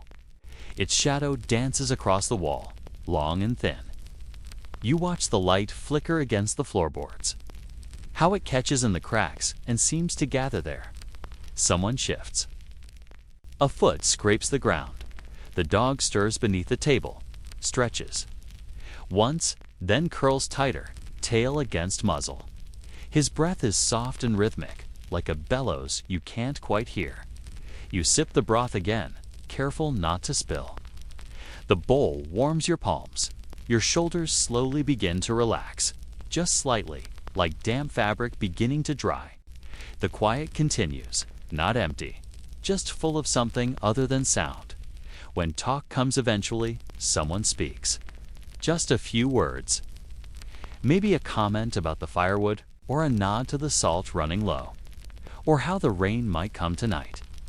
The response is slow, measured. No one laughs. No one argues. There's no room tonight for stories or songs. Those belong to other nights. Nights when the bread was softer, the hearth larger, the cold less biting. Tonight is for eating, for absorbing what little heat the day has left. You say nothing, but you listen. The candle wanes. You reach the end of your bowl before you expect to. You scrape the sides once more, not because you're hungry, but because it feels like part of the rhythm. Your spoon clicks gently. You set it down on the edge of the dish. The candle has burned low now, halfway into its wax. A small pool has formed at its base. The flame has shrunk slightly, dimmed by its own fatigue. You stretch your legs beneath the table. The air touches your ankles. You think of socks that are still damp, waiting near the fire. You think of your blanket, folded neatly beside the door. You think of nothing at all. Washing without words, someone takes your bowl and begins the quiet work of rinsing. Not with hot water, there isn't any, but with what's left in the bucket near the hearth. A soft clink, a splash. A cloth moved in slow circles. You don't offer to help. You've done your share earlier. Someone else will take this turn. You stand slowly, knees creaking like the bench you leave behind. You stretch, your arms behind your back. Then draw your shawl tighter across your chest. You walk to the fire. The last heat of the day, you sit beside the embers. No flames now, just the low red glow that fades and revives in soft rhythm. You reach out your hands toward it, not too close. The heat is faint, but it reaches you. You close your eyes. Behind your eyelids, the room remains, dim, quiet, full. The bowl is empty. The stew is gone, but you are warm. You were fed, and though the day will end with cold, as it always does, for this small, slow hour, there was light. A pause between gusts. The wind has stopped. You notice it not because of sound, but because of the absence of it.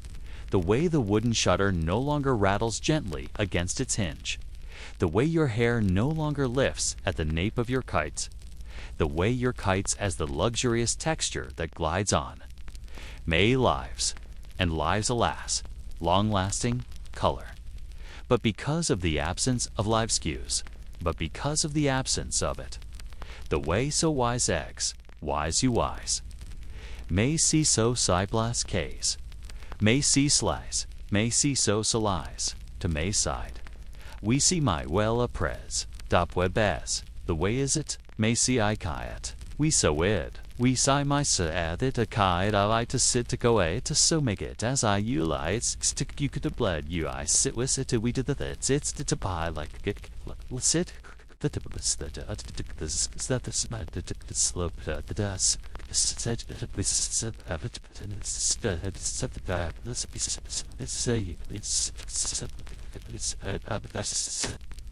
neck. The silence is not complete. It's thick, not hollow, not the kind of silence that comes from nothingness, but the kind that follows after something.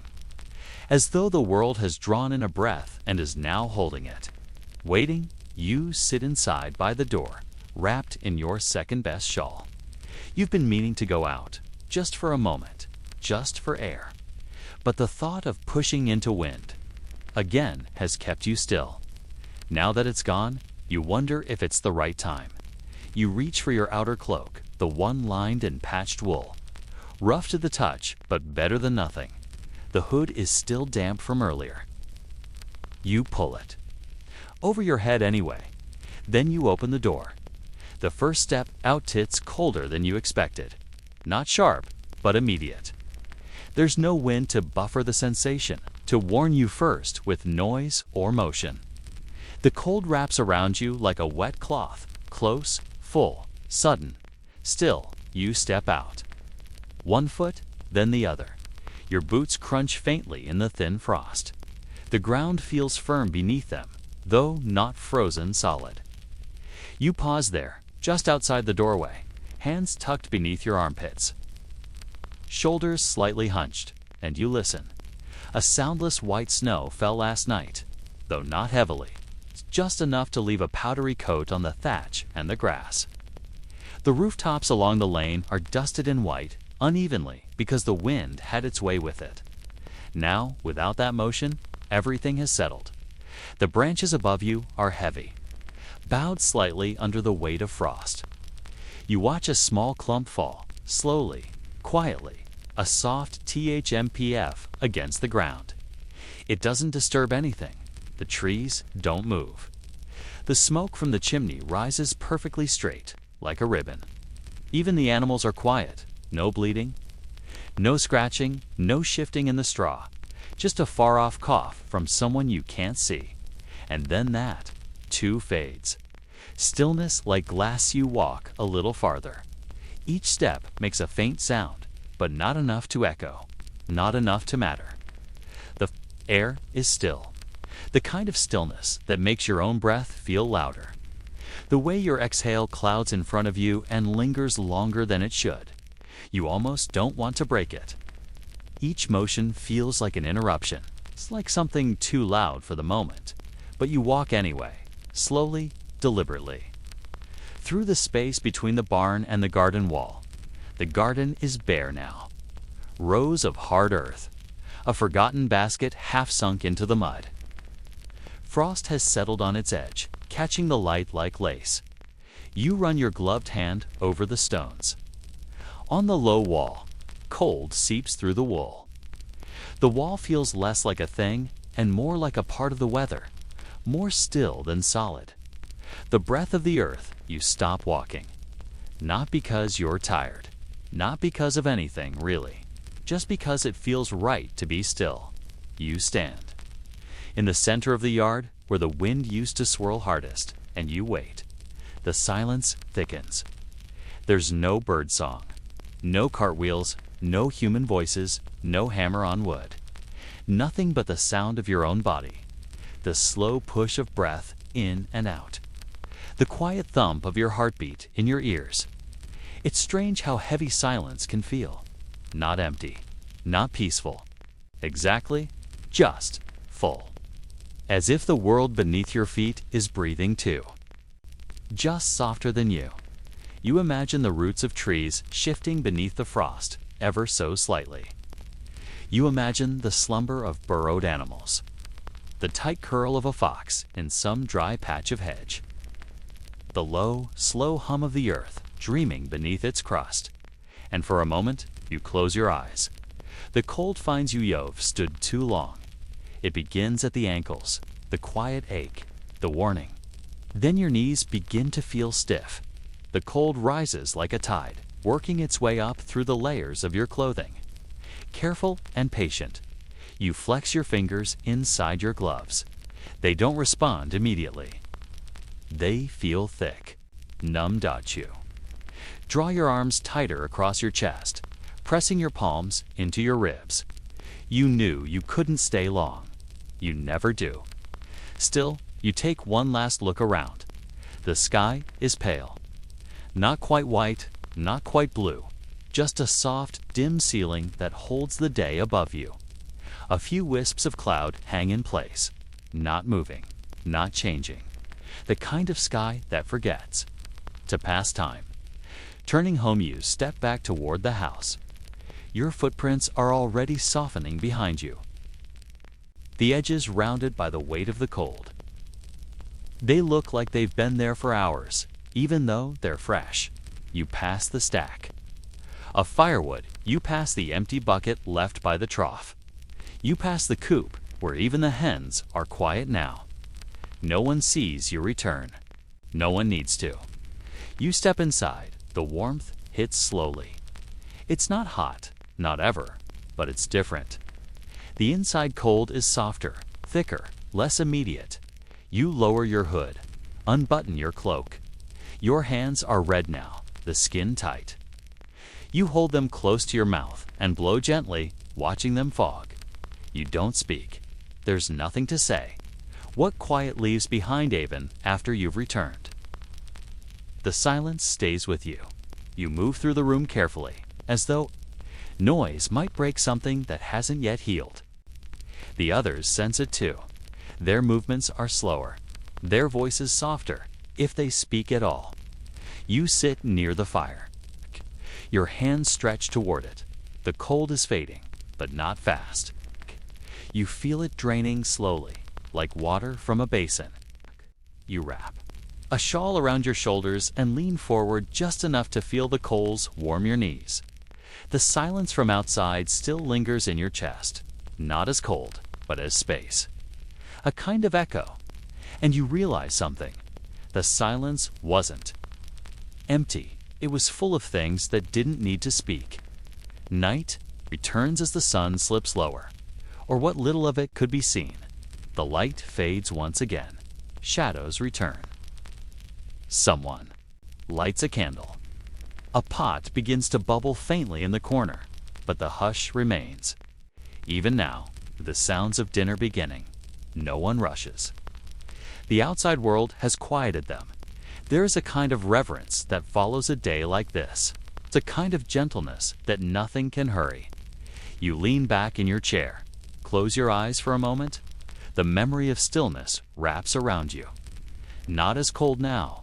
Not as sharp, just quiet, just full. The quiet work of mending there is a stillness to this evening. Not silence, exactly no. That never truly comes, but a stillness that wraps around you like the threadbare cloak in your lap. The logs on the hearth crack quietly, popping now, and then as a pocket of sap bursts, sending up the faintest scent of old pine. It mingles with the smell of scorched wool, smoke, and something faintly damp that always lingers in these walls, especially when the air turns heavy with the threat of frost. You sit cross-legged on the stone floor. A woolen shawl is draped around your shoulders, more for comfort than warmth. The fire does what it can, but its heat fades quickly the farther it stretches. The warmth doesn't really reach your fingers, though. They ache in the joints, stiff and slow as you guide the needle up and through, then down again, drawing the thread tight with a small tug that tugs at your breath as well. It's not new thread. It's old and spooled from something else, long discarded, knotted in places where the fibers frayed. This isn't the first time you've sat like this. It won't be the last. A familiar cloak, a familiar task the cloak, has been with you for years. Longer than you've lived in this cottage, longer than you've known the faces you now see each morning. You remember when it was newer, not new, not ever new, but newer, less patched, less faded. The gray was darker once, and the stitching. Along the hem was still tight, not this threadbare, gaping fringe that drags in the mud when you aren't careful. You turn it in your hands, fingers brushing over one of the old patches and oval of brown felt, a little darker than the rest. It's stitched at a slight angle, just enough that it always catches your eye. You didn't put that one on. Someone else did, long ago. A stranger's fingers made those stitches, and yet now they are part of your life, as familiar as your own breath. That person might be gone, might be nearby. You don't know, and somehow that doesn't matter. You reach for your basket carefully, lifting a spool of pale woolen thread and a curved bone needle polished smooth from use.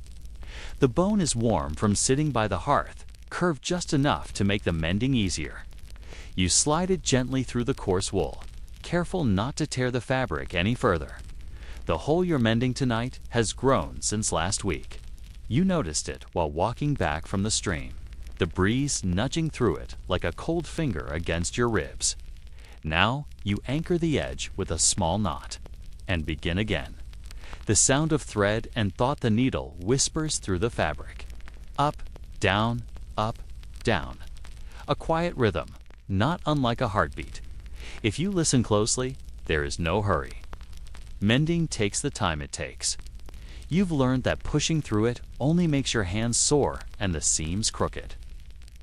So you move slowly, carefully, watching each stitch nestle against the next. Outside, the wind rattles the shutter on the far window. It's not strong, not yet, but it carries the sigh of a season changing. Leaves have started to gather against the edges of the path. You saw them this morning damp and stuck together, browning at the edges. One had blown into the hearth earlier, curling and blackening before you could stop it.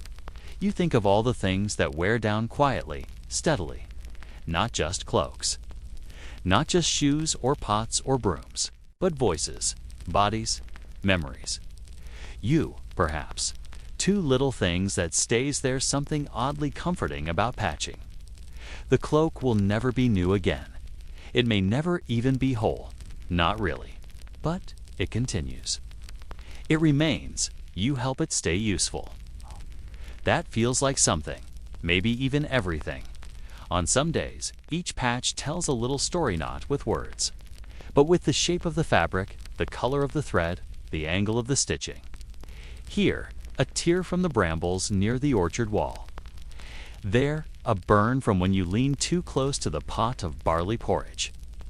And near the hem, barely visible, now a smear of wax from the time you fell asleep with a candle in hand. Your eyes drift over these old ghosts of daily life. You remember moments you'd forgotten. You wonder what someone else might think, holding this cloak after you're gone. Will they know how often it was soaked in rain? How it smelled of smoke and hay? How it softened over time? Or how the inside seam once rubbed your neck raw before you sewed in a scrap of linen? Probably not. But that's all right. Firelight in frayed adjusts. The firelight glows golden against the stone, casting long shadows that flicker like dancers across the floor. Your mending sits heavy in your lap now, warmer from your touch.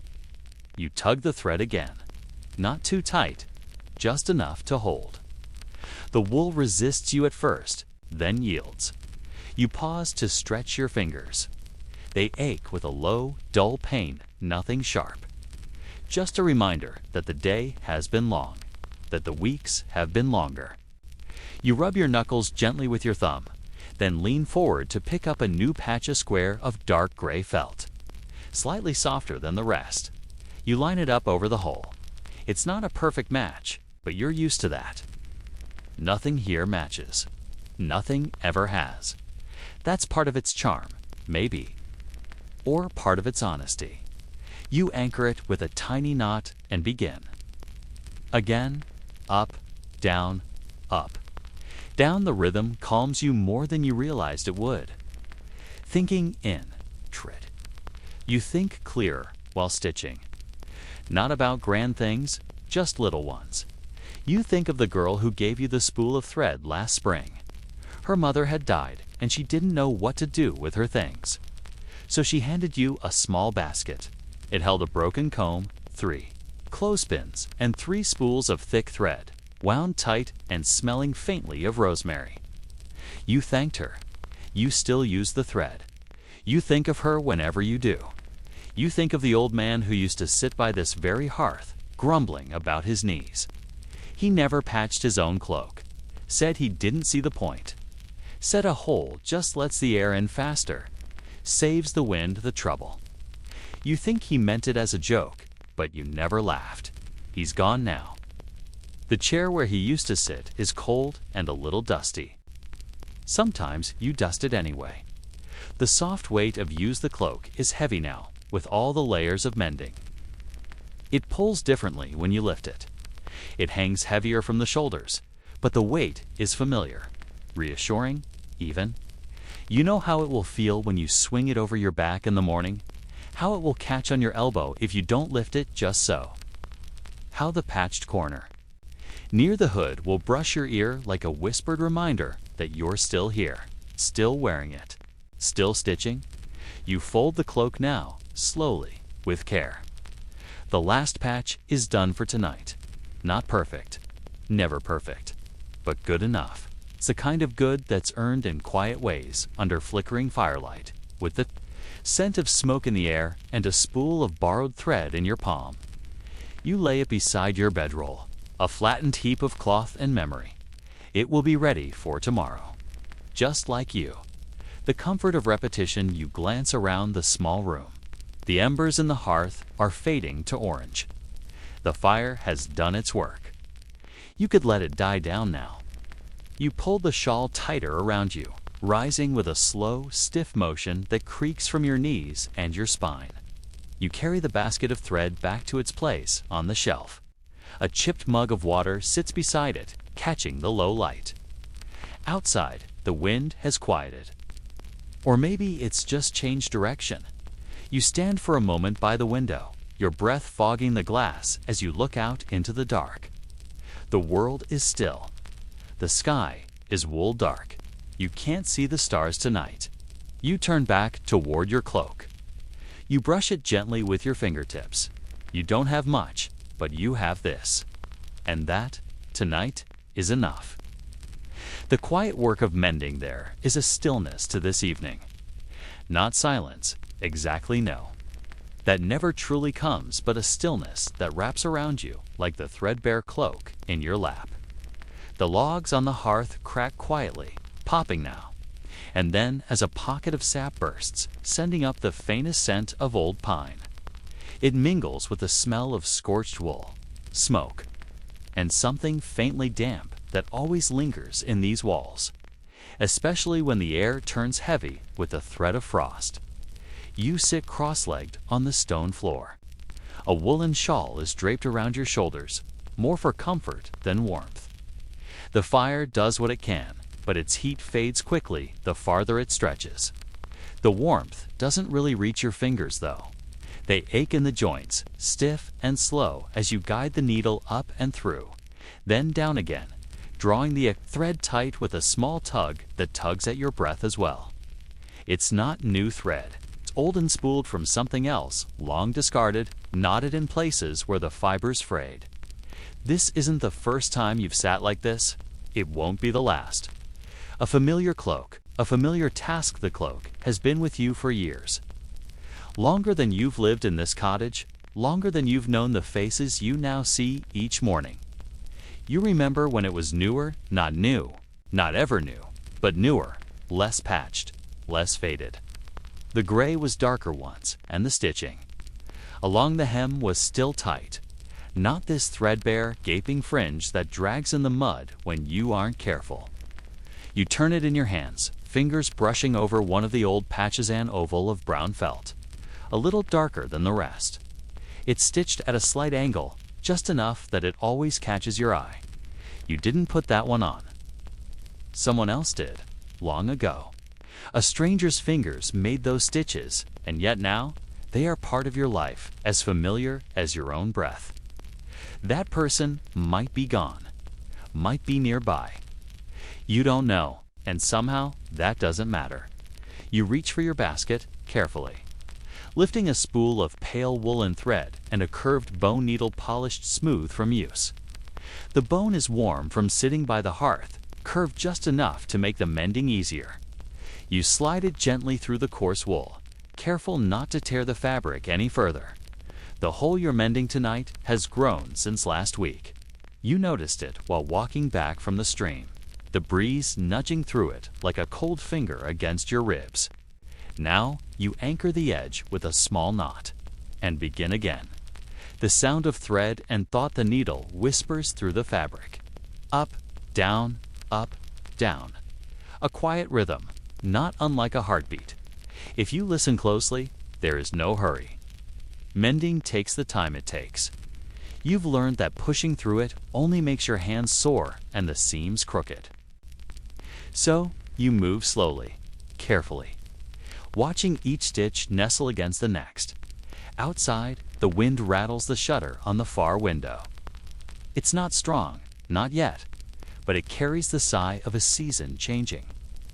Leaves have started to gather against the edges of the path. You saw them this morning damp and stuck together, browning at the edges. One had blown into the hearth earlier, curling and blackening before you could stop it.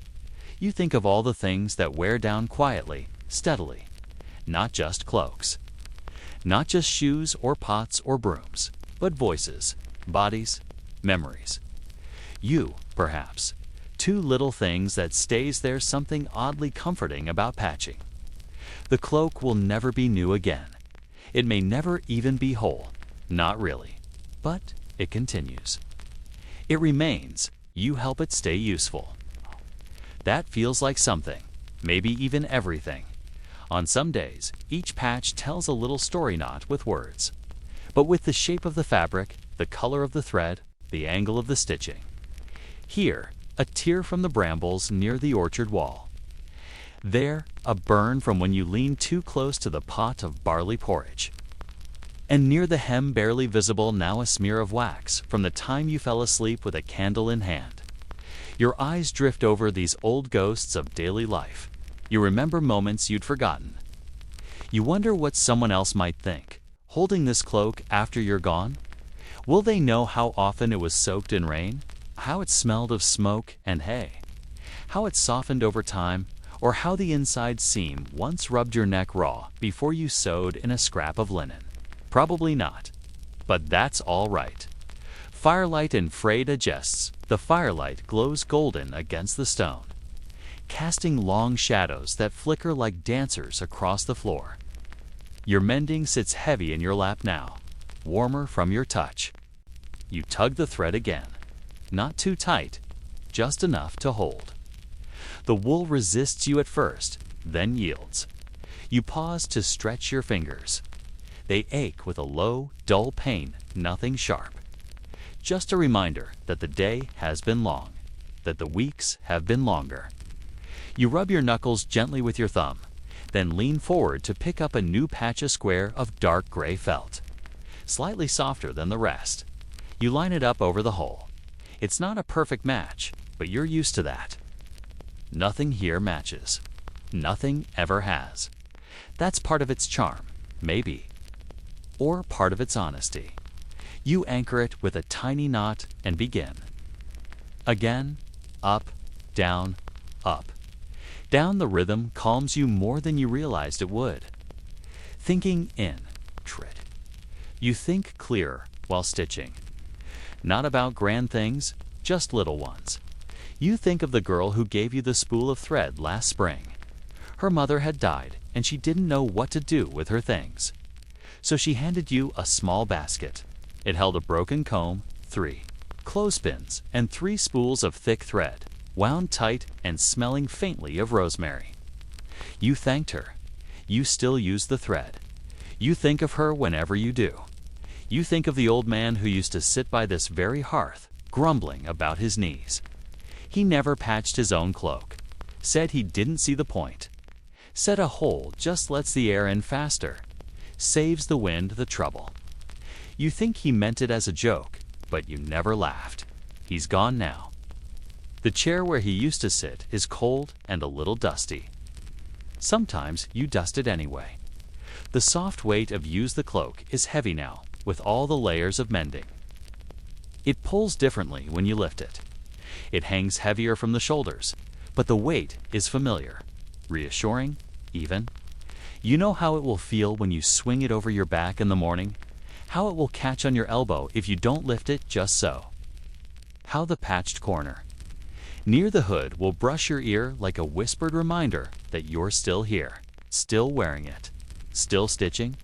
You fold the cloak now, slowly, with care. The last patch is done for tonight. Not perfect, never perfect, but good enough. It's the kind of good that's earned in quiet ways under flickering firelight, with the scent of smoke in the air and a spool of borrowed thread in your palm. You lay it beside your bedroll, a flattened heap of cloth and memory. It will be ready for tomorrow. Just like you. The comfort of repetition, you glance around the small room. The embers in the hearth are fading to orange. The fire has done its work. You could let it die down now.